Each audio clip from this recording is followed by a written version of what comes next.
Bueno, la idea de este video es mostrarles cómo se hacen los ejercicios del parcial para que así ustedes puedan comparar con lo que han hecho ustedes. Al no tener una modalidad presencial y no poderles enseñar los exámenes, esto es lo que podemos hacer. Es decir, hacer un video para que ustedes puedan comparar dónde se han equivocado y dónde no se han equivocado, ¿sí? Bueno, en el ejercicio 1... En el ejercicio 1 les ponen 4 expresiones, ¿sí? La expresión A dice x igual a 1.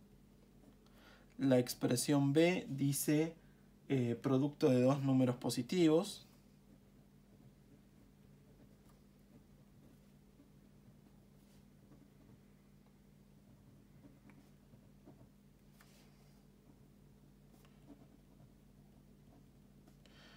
La expresión C pone una igualdad, 9 menos 5 igual a 4. Y la expresión D les pone una interrogación, una pregunta, que dice, ¿qué día es hoy?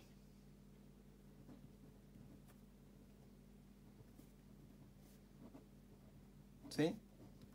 Entonces, la consigna del ejercicio, o mejor dicho, la pregunta del ejercicio es decidir cuál de estas expresiones es una proposición y cuál no.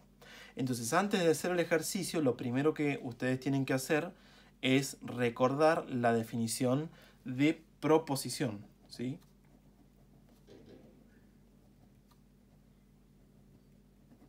Digamos, hay que tener muy presente la definición de proposición para poder saber cuál de estas es proposición y cuál no.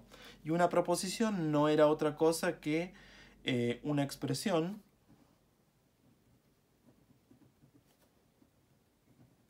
de la cual tiene sentido decir si es verdadera o falsa.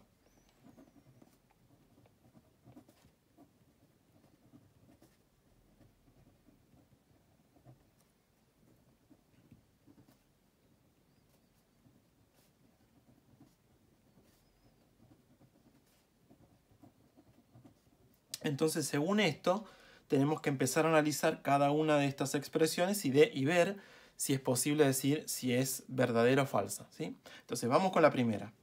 La primera está diciendo que la variable x vale 1. ¿Tiene sentido decir si eso es verdadero o falso? No, porque lo que está haciendo acá es definir como 1 a la variable x, es decir, le está asignando el valor 1, está asignando, pero no está, uno no puede decir si esto es verdadero o falso, está definiendo, ¿sí? Entonces, esto no es proposición. En realidad lo que es, si ustedes se acuerdan la definición de función proposicional, es una función proposicional, porque una función proposicional es una expresión en la que el sujeto directo está representado por x, ¿sí? Entonces esto no es proposición, es función proposicional, ¿sí? Vamos con la segunda expresión. Dice, producto de dos números positivos. Bueno, tampoco es una expresión de la cual tenga sentido decir si es verdadero o falsa. No se puede afirmar si es verdadero o falso. Por lo tanto, esto tampoco no es proposición. Vamos con la tercera. Nos habla de una igualdad, ¿sí? Nos dice, a la izquierda de la igualdad, 9 menos 5 y a la derecha 4. Bueno, está poniendo dos números a los dos lados de la igualdad. Por lo tanto, eso sí tiene sentido decir si es verdadera o falsa. Porque una igualdad, donde está definido el número a derecha y a izquierda, tiene sentido decir si es verdadero o falso. En este caso, 9 menos 5 da como resultado 4. Por lo tanto, esta es una igualdad que es verdadera. Entonces, esto es proposición, ¿sí? Porque es algo de lo cual tiene sentido decir si es verdadero o falso. De hecho, en este caso es verdadera, ¿sí? La última es una pregunta que dice, ¿qué día es hoy? ¿Esto será una proposición? ¿Es algo de lo cual tiene sentido decir si es verdadero o falso? Bueno, no, porque una pregunta no es algo de lo cual se pueda afirmar que es verdadero o falso. Por lo tanto, esto, una pregunta, no es proposición. ¿sí? Entonces, así queda resuelto el ejercicio 1. Vamos al ejercicio 2, que voy a necesitar un poco más de espacio. ¿Sí? Ejercicio 2. El ejercicio 2 nos da una proposición, ¿sí? Nos da la proposición P entonces Q. P entonces Q y no Q. Y todo esto dice que implica no P. ¿Sí? Entonces nos pregunta, más que preguntar, nos pide el ejercicio verificar que esto es una tautología. ¿Sí? Bueno, de nuevo, para poder hacer el ejercicio hay que tener presente de qué se trata una tautología. ¿Sí? Entonces, una tautología o ley lógica, porque también se llamaba así,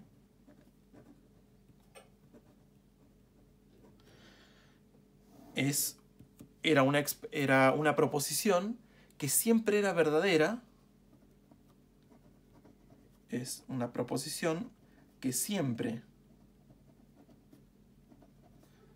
es verdadera independientemente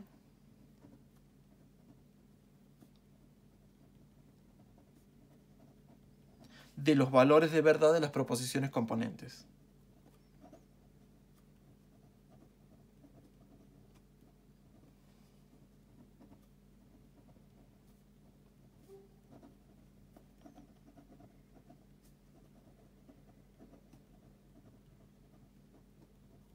¿Sí? Es decir, que en este caso, si yo quiero probar que esto es una tautología, tengo que probar que esta proposición compuesta, porque como ustedes ven es una proposición compuesta, siempre resulta verdadera independientemente de los valores de verdad de las proposiciones componentes, o sea, de las proposiciones P entonces Q, de la proposición no Q y de la proposición no P. Independientemente del valor de verdad de cada una de las proposiciones que componen toda la proposición, esto tiene que resultar ser siempre verdadero. Y el ejercicio nos pide probar esto recurriendo a las tablas de la verdad. Es decir, que esta proposición tiene una tabla de verdad asociada donde nosotros tenemos que ver que todas las posibilidades de verdad en esa tabla de verdad para esta proposición son siempre verdaderas. ¿Sí? Entonces, tenemos que armar las tablas de verdad de esta proposición. ¿Qué es lo primero que tenemos que tener en cuenta para armar la tabla de verdad de una proposición? Tenemos que saber cuántas proposiciones tenemos, ¿sí? ¿Cuántas PQ tenemos? En este caso tenemos 2. De acuerdo a la cantidad de proposiciones que forman la proposición compuesta, son las filas que va a tener la tabla de la verdad. Entonces, como acá tenemos 2, P y Q, va a ser una tabla de verdad de 4 filas, como hemos visto en la teoría, ¿no? Entonces, tenemos que poner P, tenemos que poner Q, y tenemos que poner todas las posibilidades de verdad o falsedad para P y Q. Entonces acá iba verdadero, verdadero, falso, falso, y para Q verdadero, falso, verdadero, falso. Así cubríamos todas las posibilidades de verdad y falsedad para P y Q. Y una vez que tenemos esto, tenemos que empezar a construir cada una de las proposiciones componentes para calcular las posibilidades de verdad de toda la proposición compuesta. Entonces, podemos empezar calculando primero P entonces Q. Entonces ponemos acá P entonces Q. Entonces, si recordamos cómo era P entonces Q, la implicación, esto daba verdadero entonces verdadero, verdadero. Después teníamos verdadero entonces falso, falso. Era el único caso donde esto era falso. Y después teníamos verdadero, verdadero. Entonces ya tenemos P entonces Q. Ahora hagamos no Q. Bueno, no Q es tomar Q y cambiarle todos los valores de verdad, porque eso es negar Q. Entonces si acá tengo verdadero para Q, acá voy a tener falso para Q. Si acá tengo falso, acá voy a tener verdadero. Si acá tengo verdadero, acá voy a tener falso. Y si tengo falso, acá voy a tener verdadero. Ya tengo no Q. Entonces, ahora que ya tengo P entonces Q y tengo no Q, podría armar P entonces Q y no Q. ¿Sí? Entonces, P entonces Q y no Q, tengo que armarlo siguiendo la regla de la conjunción, es decir, del I. Entonces tengo que hacer esto y esto. Si nos acordamos de la conjunción entre dos proposiciones es verdadera siempre que las dos sean verdaderas. Si una falla, automáticamente es falsa. Entonces, verdadero y verdadero es falso, falla esta. Falso. Falso y verdadero es falso, porque ahora falla esta. Verdadero y falso es falso, porque ahora falla esta. Y verdadero me da verdadero, porque son las dos verdaderas. Entonces ya tengo esta proposición. Ahora me faltaría construir no P. Entonces, si quiero hacer no P, tengo que negar la columna de valores de verdad de P. Entonces tengo que poner falso, falso. Y acá verdadero, verdadero. Entonces ya tengo, con lo que he hecho hasta acá, tengo todas las proposiciones componentes de toda la proposición compuesta. Ahora recién estoy en condiciones de calcular los valores de verdad de toda esta proposición compuesta. Que como nos pide el ejercicio, tenemos que probar que es una tautología. Es decir, acá tengo que poner P, entonces Q, y no Q. Todo esto, entonces, no P. ¿Sí? Bueno, entonces acá tenemos que usar la regla de la implicación. Estamos haciendo, déjenme ver, P, entonces Q y no Q, que es esta que está acá, implica esto. Si tengo que hacer esto, implica esto. ¿Sí? Bueno, entonces empiezo. Falso, entonces falso, me da falso. Verdadero. Porque siempre que el antecedente empieza con falso, tiene que dar verdadero. El único caso en la implicación que es falso es cuando tengo verdadero, entonces falso. Pero acá tengo falso, entonces falso. Cuando hago falso, entonces falso, eso me va a dar también verdadero. Cuando tengo falso, entonces verdadero, también me da verdadero. Y verdadero, entonces verdadero, me da verdadero.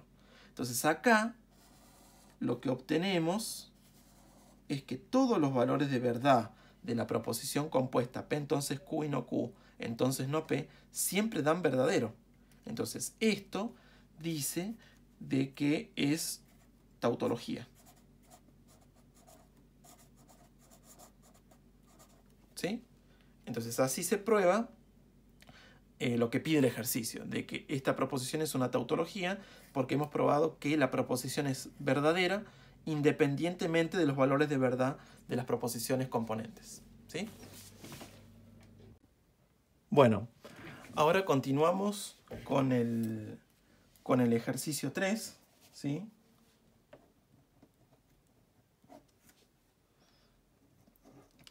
Bueno, ¿qué nos pide el ejercicio 3? El ejercicio 3 pone un conjunto, que es el conjunto universal, el conjunto de los naturales, tales que K es menor o igual que 10. ¿Sí? Este es el conjunto universal. ¿Sí? Después nos pone tres subconjuntos del conjunto universal. El conjunto A, formado por los elementos 1, 3, 5 y 7. El conjunto B, formado por los elementos 5, 6, 7 y 8.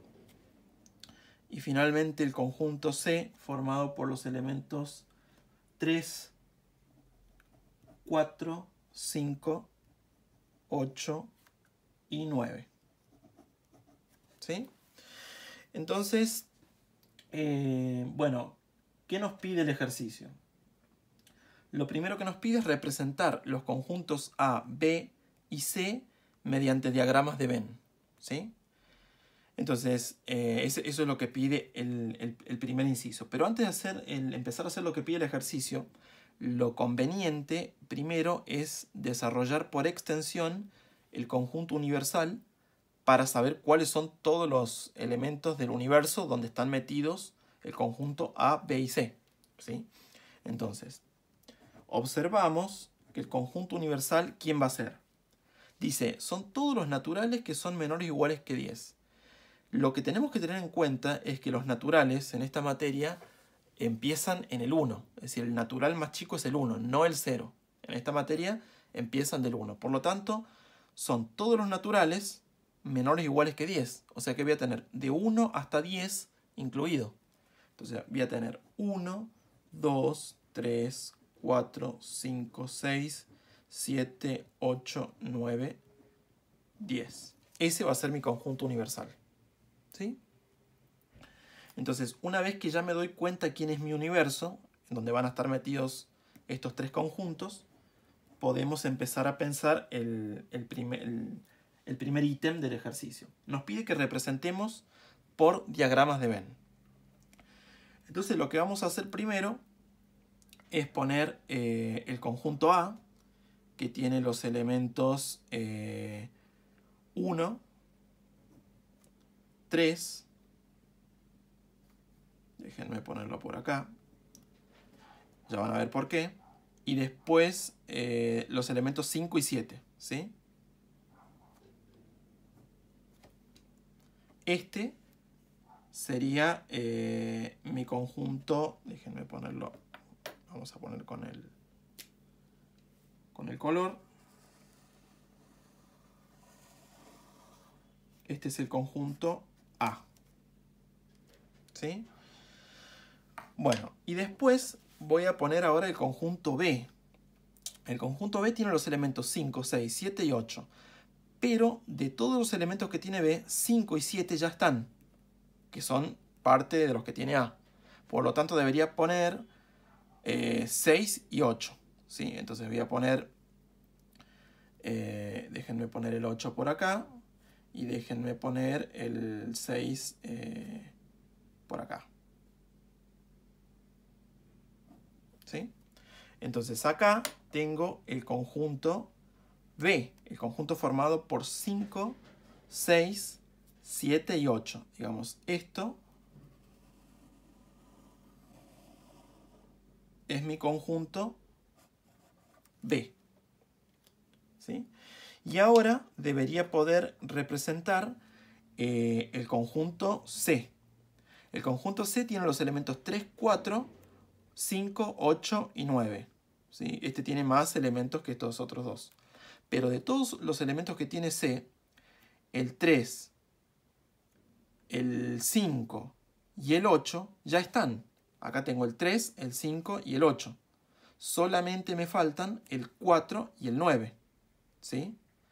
Es decir, que tengo que agregar el elemento 4, el elemento 4 y el elemento 9, ¿sí? Para tener el conjunto C. Entonces, ¿quién va a ser mi conjunto C? El formado por 3, 4, 5, 8 y 9. Es decir, que mi conjunto C va a ser todo esto que está acá. ¿Sí? Bueno, ¿y quién va a ser mi conjunto universal?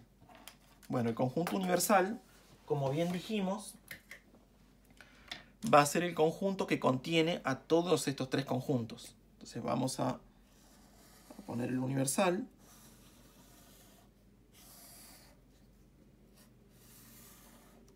Este es mi conjunto U. Y tengo que fijarme cuáles son los elementos del universal. Como habíamos dicho, son del 1 al 10. Por lo tanto, el conjunto universal son los naturales del 1 al 10, pero ya tengo varios naturales del 1 al 10 acá. Entonces tengo que fijarme cuáles son los que no están acá y que me faltan poner. ¿Sí?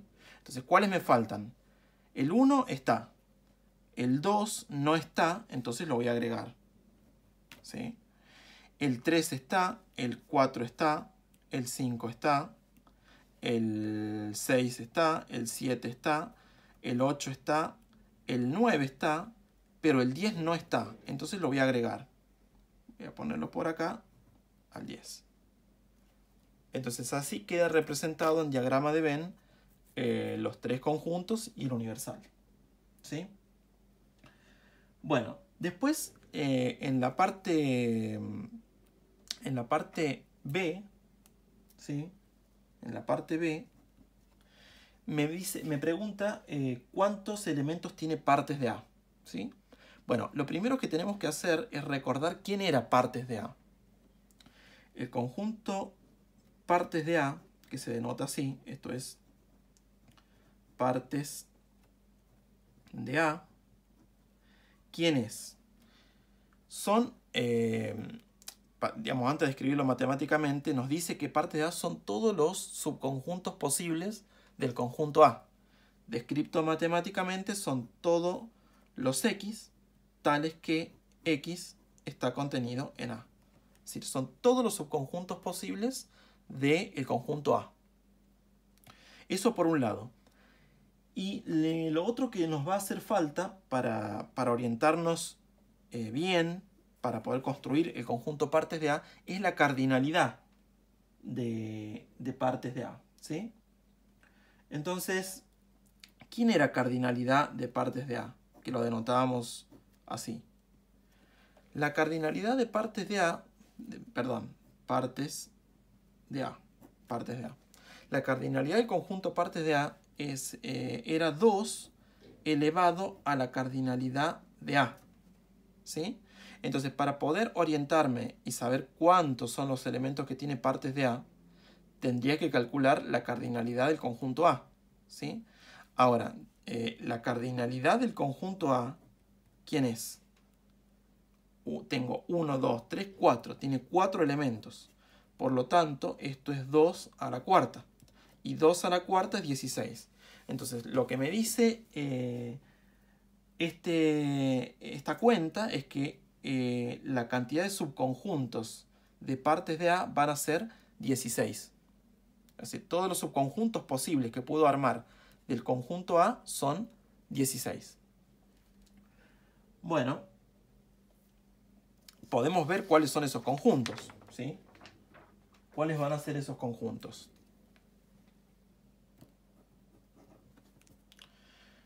Bueno, tengo que empezar poniendo los más simples, ¿sí? ¿Cuál es el conjunto que está contenido en todo conjunto? El conjunto vacío. ¿Qué otro conjunto puedo poner? Puedo poner todos los singles, es decir, los formados por un elemento. O sea, el conjunto formado por 1, el conjunto formado por 2, por 3, ¿sí? El conjunto formado por 5 y el conjunto formado por 7, ¿sí? Esos son todos los subconjuntos de un elemento. Luego debería haber cuántos subconjuntos de 2 elementos me puedo formar. Bueno, podría ser el 1 con el 3, podría ser el 1 con el 5, podría ser el 1 con el 7. ¿Sí? Y después tendré que ponerme a pensar qué otros conjuntos de 2 elementos puedo formar. Ahora me paro en el 3 y digo, bueno, podría ser el 3 con el 1, pero el conjunto 3,1 es igual al conjunto 1,3. Por lo tanto, el conjunto 3,1 ya está, ese no va. Después otra opción sería el 3 con el 5, ese no está. Entonces vamos a poner 3, 5. Podría ser ahora el 3, 7. Tampoco está el 3, 7. Entonces 3, 7. Ahora pensemos con el 5. Podría ser el conjunto 5, 1. Pero ya está el conjunto 5, 1. Porque el conjunto 5, 1 es el 1, 5. Ya está. Podría ser el conjunto 5, 3. pero el conjunto 5, 3 es lo mismo que el 3, 5.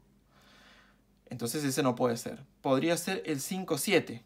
Ese no está. Entonces ponemos el 5, 7. ¿Sí?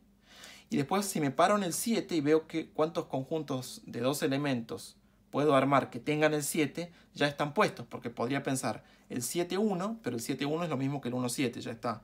El 7, 3 es lo mismo que el 3, 7. Y el 7, 5 es el mismo que el 5, 7. O sea que esos son todos ya los subconjuntos de dos elementos que puedo formar. Ya tengo todos los de dos elementos, todos los de un elemento, el vacío. ¿Qué podría ser ahora? Todos los subconjuntos de tres elementos. Entonces déjenme seguir por acá. Podría ser el 1, 3, 5. Podría ser el 1, 3, 7. ¿Sí? Ahora me paro en el 3. Podría ser el 3, 1, 5. Pero el 3, 1, 5 es lo mismo que el 1, 3, 5. ¿Sí? ¿Qué otro podría ser? El 3, 5, 7. 3, 5, 7. ¿Sí? Después, ¿cuál otro podría ser? Ahora me paro en el 5. Podría ser el 5, 3, 1. Pero el 5, 3, 1 es el 1, 3, 5. Ya está. Ahora podría ser el 5, 1, 7. Bueno, 5, 1, 7 no está. Entonces pongo 5, 1, 7. ¿Sí? Podría ser también el 5, 3, 7. Pero el 5, 3, 7 es lo mismo que el 3, 7, el 3, 5, 7 que ya está. ¿Sí? Ahora, podría pensar con el 7. ¿Sí? El 7, 1, 3 es lo mismo que el 1, 3, 7. Ya está. Podría ser el 7, 5, 1. Pero el 7, 5, 1 es, es lo mismo que el 5, 1, 7. Tiene los mismos elementos. ¿Sí? Y bueno, tendría que ponerme ahora a ver si voy bien o voy mal. ¿Cómo hago para saber si voy bien o voy mal? Bueno, yo sé que la cardinalidad de partes de A tiene que tener 16 elementos. Entonces lo que podría hacer ahora es contar para ver cuántos subconjuntos he construido hasta ahora. ¿Cuántos tengo?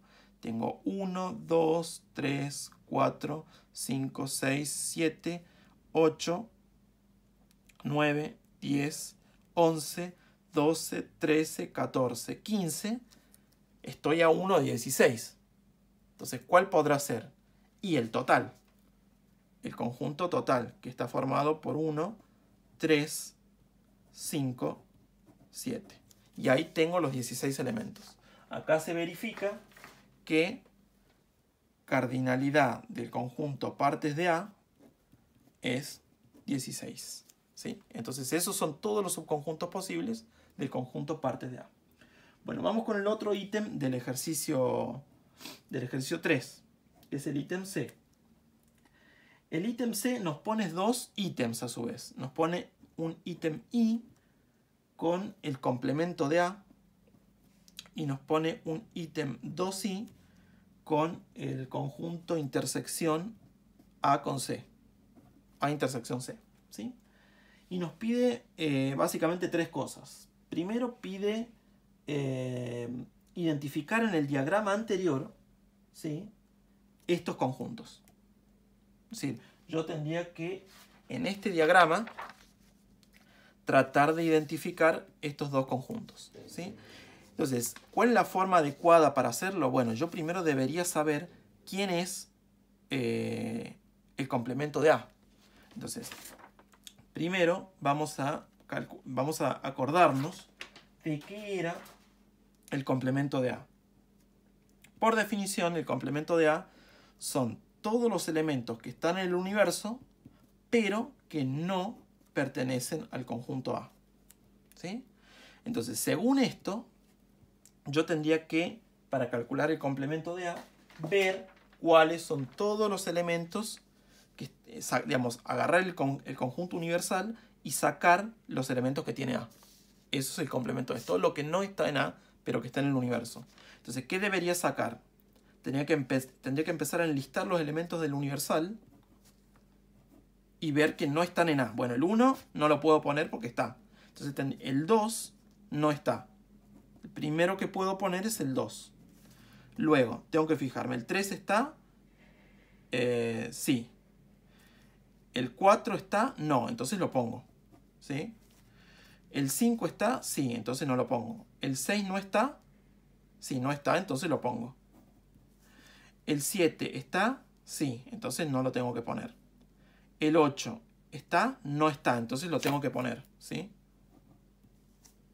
El 9 está, no está, lo tengo que poner. Y el 10 no está, así que lo tengo que poner. Es decir, que tengo que poner todo lo que está en el universo y que no está en A. ¿Sí? Bueno, este es el conjunto complemento de A. ¿Sí?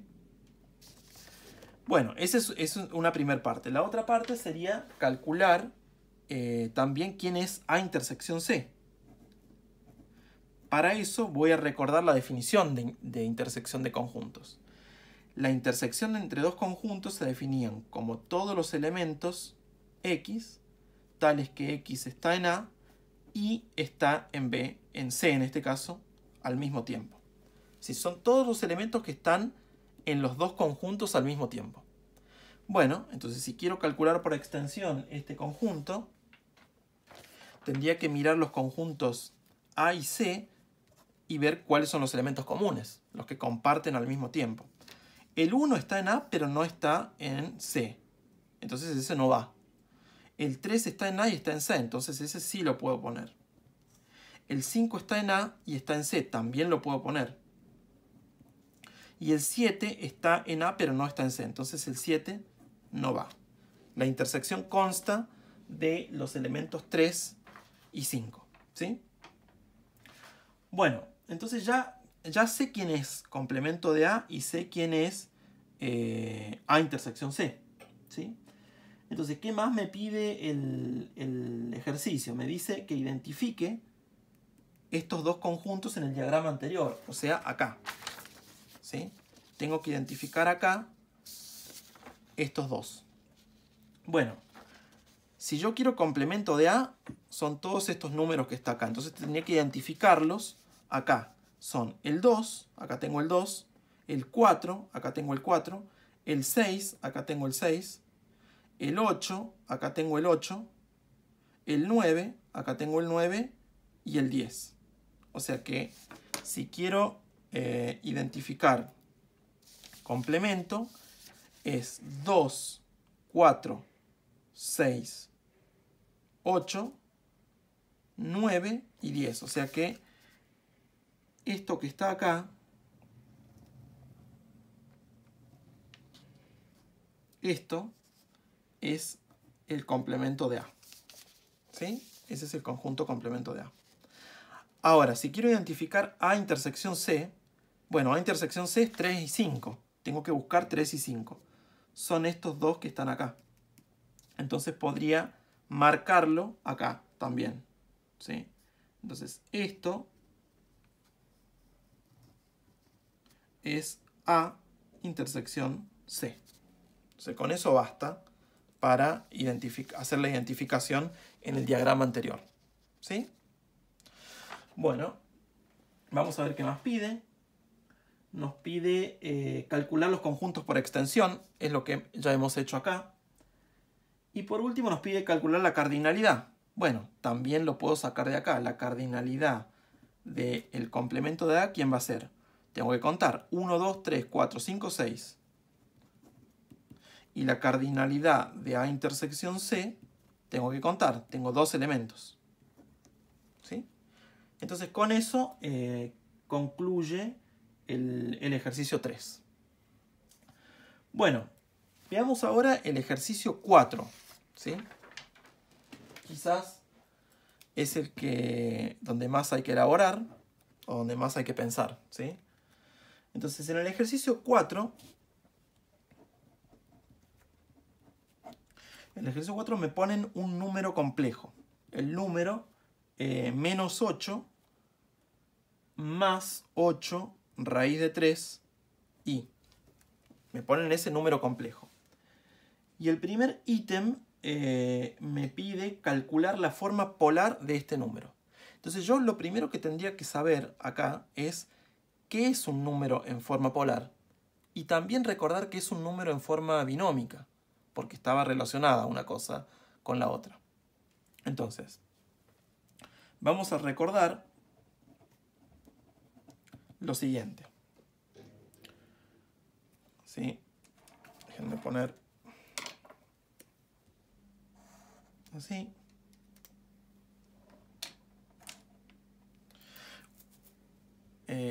Un número, o digamos, vamos a poner así, forma binómica.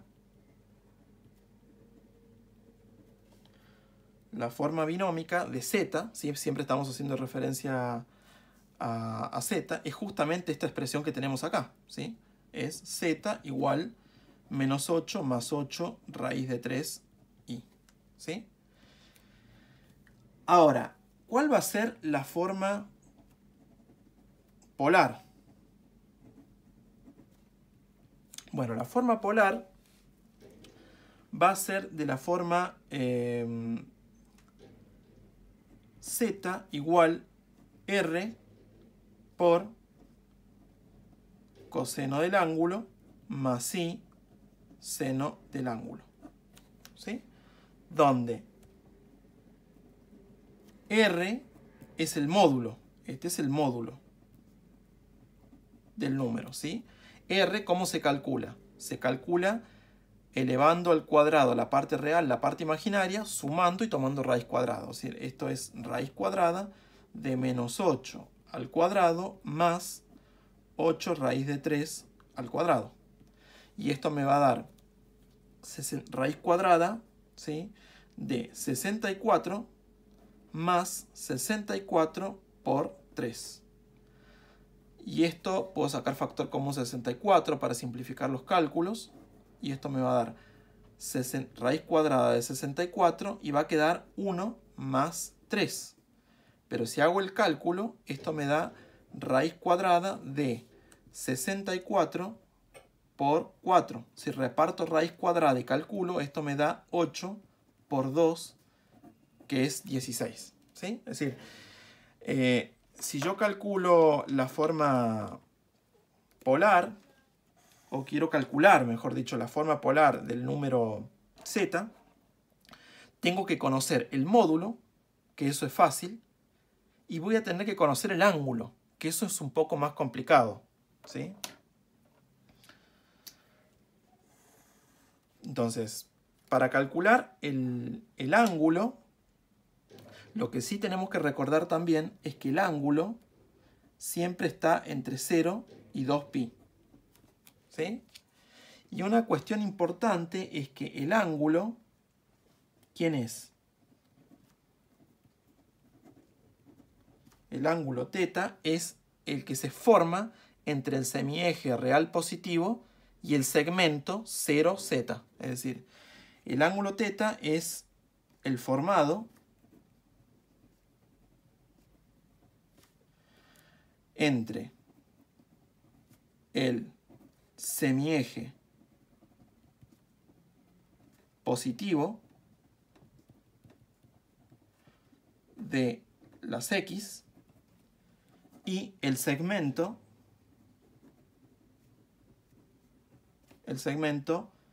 que va de 0 a z. Entonces, acá lo conveniente es hacer un dibujo, ¿sí?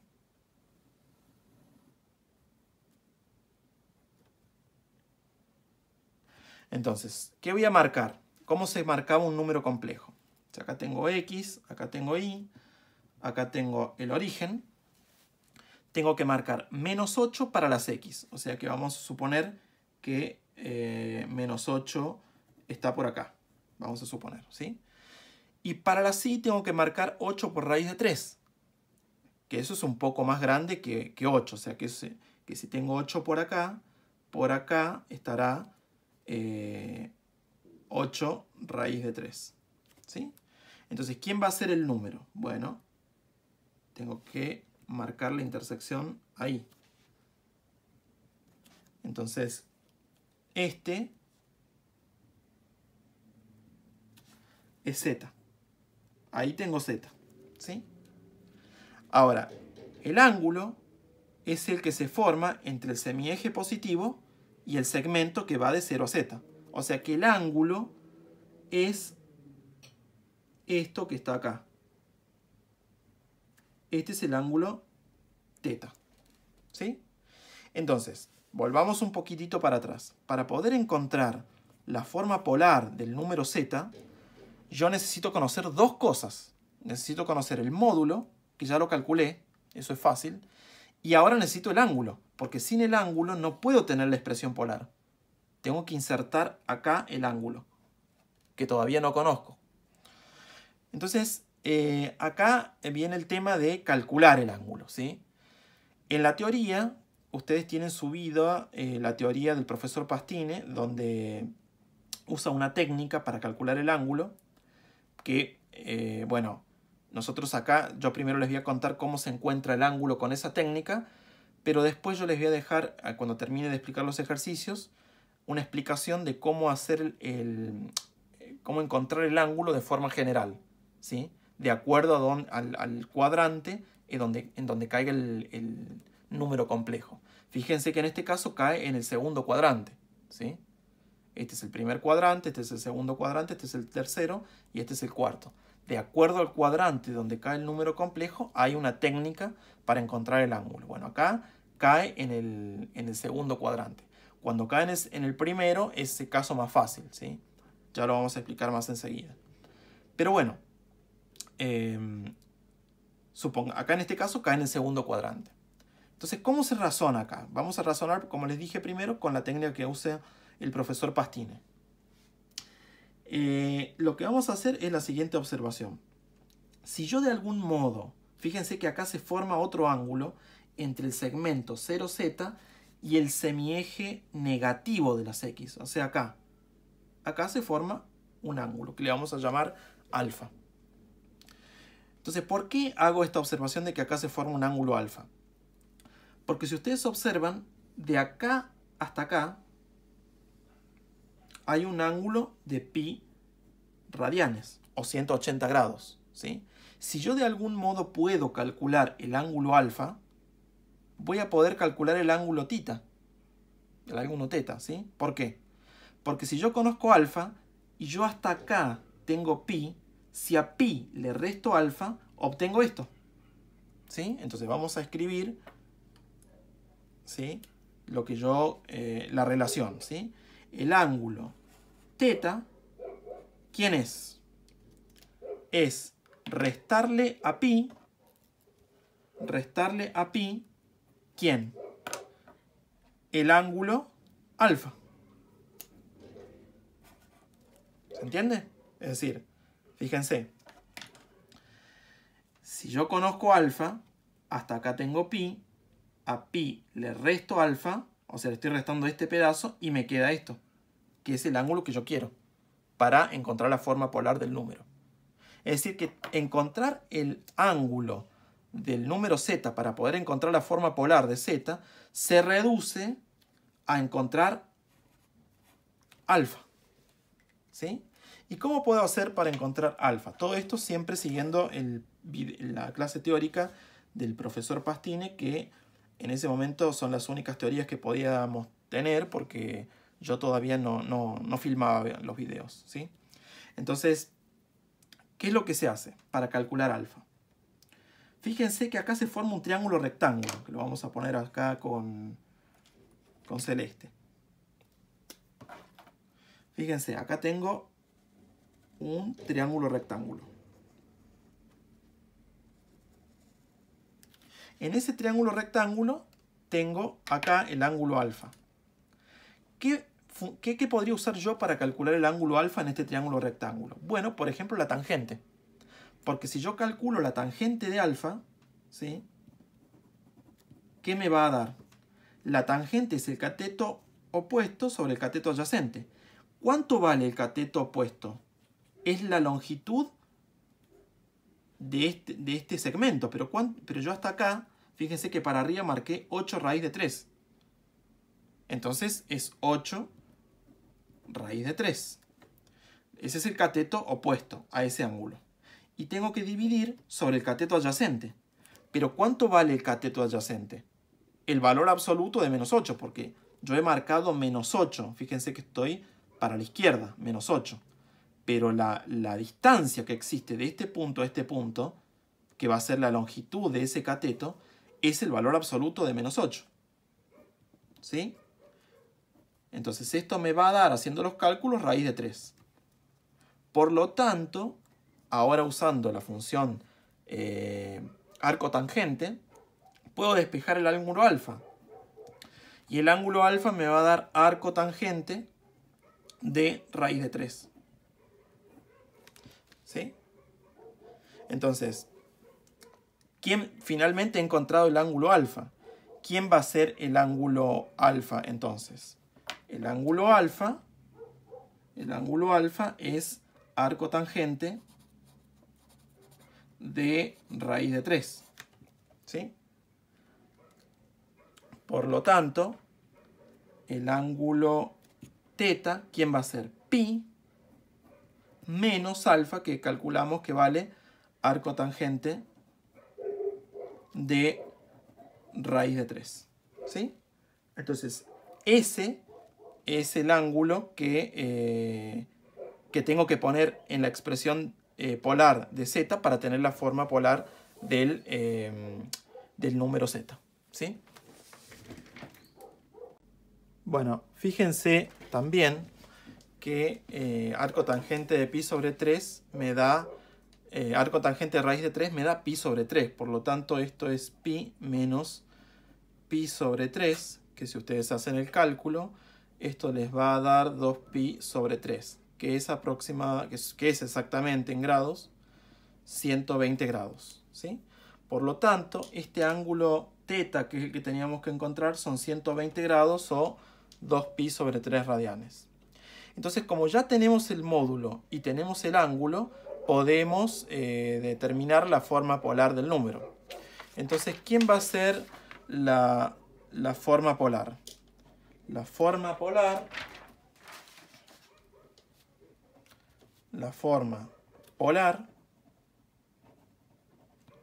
va a ser z igual. Primero va el radio, que descubrimos que es 16. Y acá tengo que multiplicar coseno del ángulo, que descubrimos que es 2pi sobre 3, más i por el seno de 2pi sobre 3. ¿Sí? Esa es la forma polar del número complejo z. Ahora, después viene la parte B, que nos pide encontrar las 4 raíces del número z. ¿Sí? Entonces, primero lo que hay que hacer es recordar qué es la raíz de un número complejo. Entonces, recordar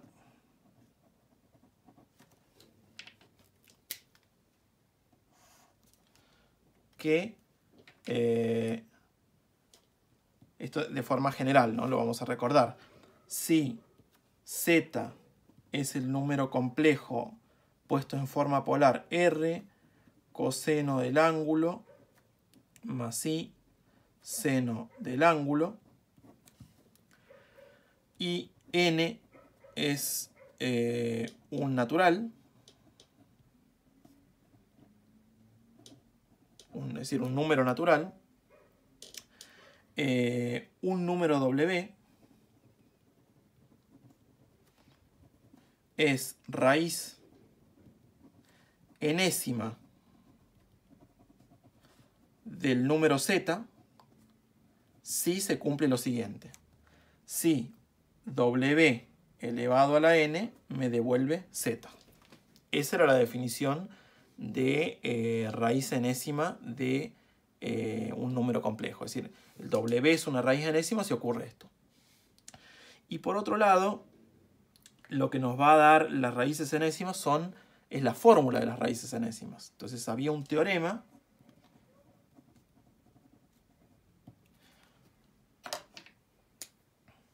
que nos decía, o mejor dicho, que nos daba la forma de las raíces, ¿sí? Cómo son las raíces. Entonces, ¿qué decía ese teorema?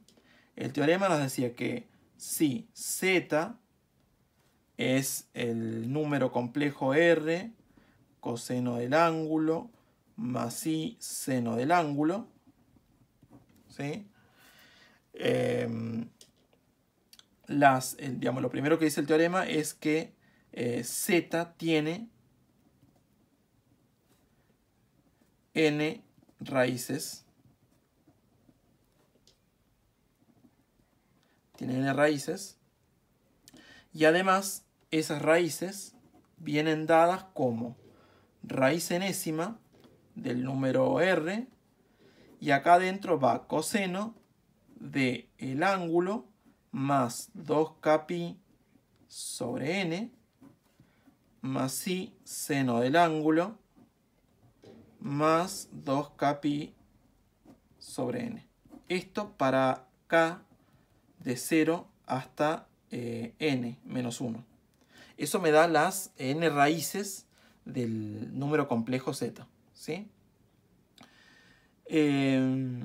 Bueno, entonces una de las formas, digamos, acá es cuestión de aplicar la fórmula sobre la forma polar de z y ya tengo las raíces, las 4 raíces. Entonces, ¿cómo se usa? Se usa, en nuestro caso, con n igual 4, que es lo que pide el ejercicio. Se usa con r igual 16 y se usa con θ igual 2π sobre 3, que es el ángulo que calculamos del número complejo. Entonces, esos son los ingredientes para poder usar la fórmula de las raíces. ¿Sí? Entonces, uno lo puede hacer analíticamente, pero también uno lo podría hacer geométricamente. Es decir, fíjense que si yo tomo el número, vamos a poner lo que vale cada cosa en el argumento del número complejo. ¿Qué es θ más 2kπ sobre n? Es 2π sobre 3 más 2kπ, todo esto dividido n, que es 4. ¿Sí? Entonces, si yo acá hago las cuentas, ¿sí? Yo podría sacar factor común 2, por ejemplo, y esto me queda pi sobre 3 más k por pi. Todo esto me va a quedar dividido 2. ¿Sí? Si yo vuelvo a hacer acá las cuentas, esto me va a quedar pi sobre 6 más k por pi sobre 2. Y dice que el k tiene que ir de 0 hasta n-1. Como el n es 4, va a ir de 0 hasta 3. Esto va a ser para k 0, 1, 2 y 3.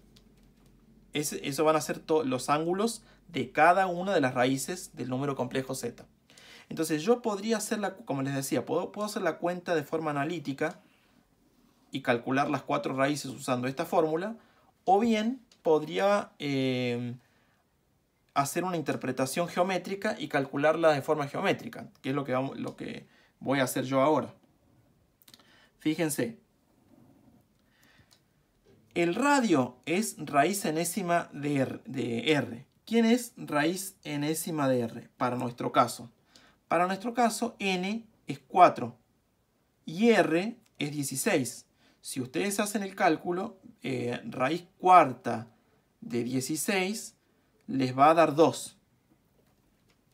Entonces, fíjense, lo que me dice esta expresión es que tengo un círculo de raíz 2 sobre el cual van a estar las 4 raíces.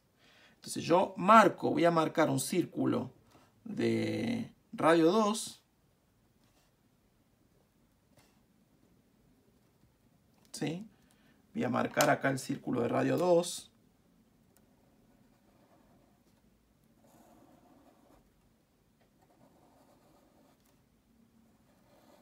Disculpen la desprolijidad, pero bueno, este es un círculo de radio 2. Y voy a intentar marcar la primera raíz. ¿Qué es la primera raíz? Fíjense, la primera raíz es cuando pongo k igual 0. Cuando pongo k igual 0, el ángulo este es este.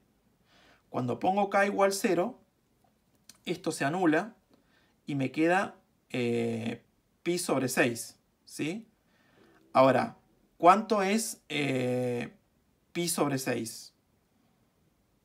Va a ser 30 grados, ¿sí? Entonces, el primer número, que es decir, el W0, es el número que está sobre el círculo de radio 2 y que forma un ángulo de pi sobre 6 radianes, ¿sí? O sea, 30 grados, ¿sí? O sea, tengo que marcar 30 grados. Supongamos que, a ver, acá tengo 45. Por acá, déjenme marcar con este.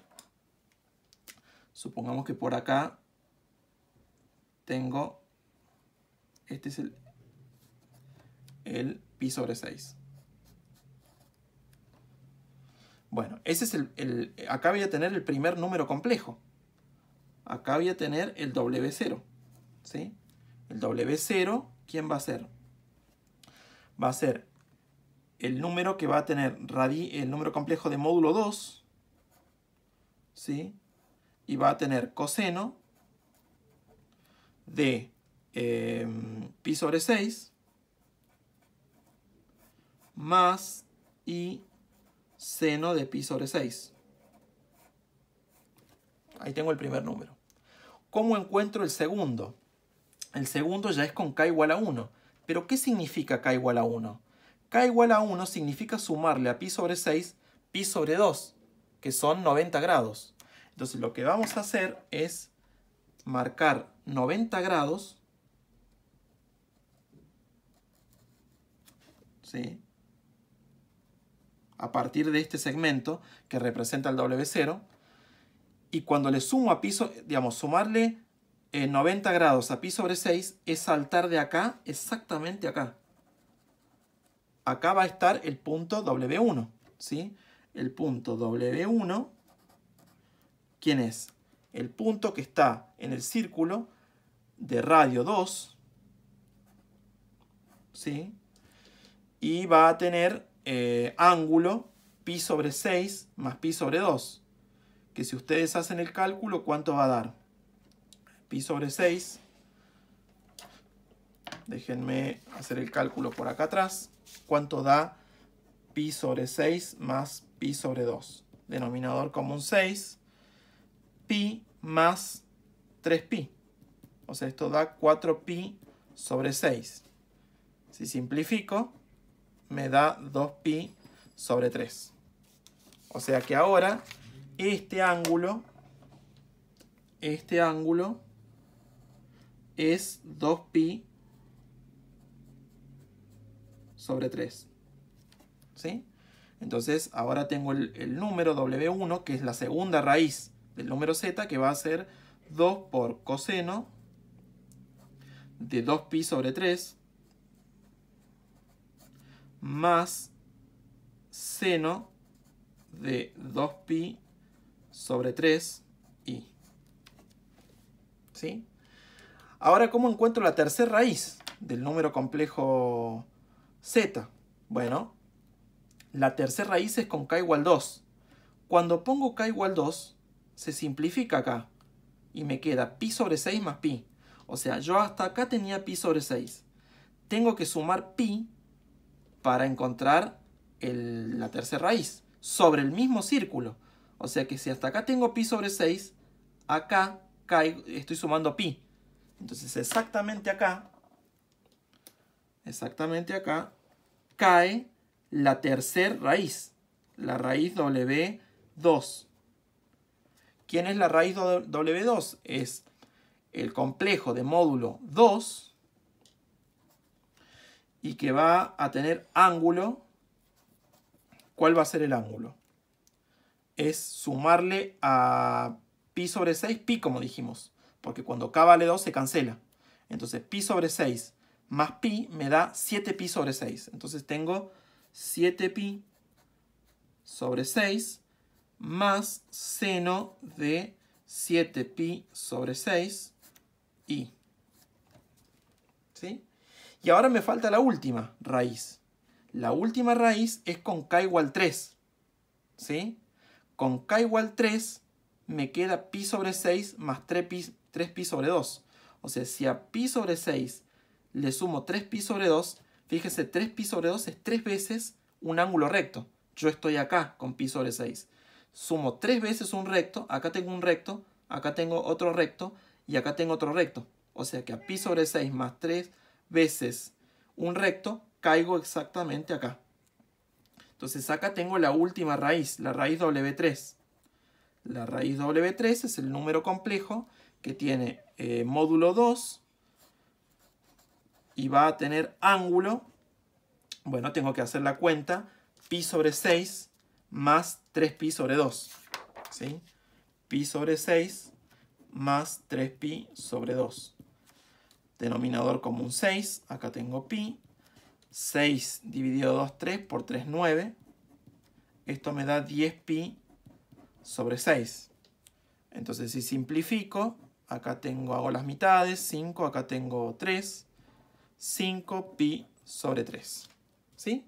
Es decir que el ángulo que va de acá hasta acá vale 5pi sobre 3. Entonces acá voy a tener coseno de 5pi sobre 3 más seno, más i, seno, déjenme ponerlo acá por una cuestión de espacio, 5pi sobre 3. Y esas son las 4 raíces del número complejo z. Después voy a subir un video para explicarles cómo encontrar, como les dije anteriormente, el ángulo de un número complejo teniendo en cuenta el cuadrante en el que cae.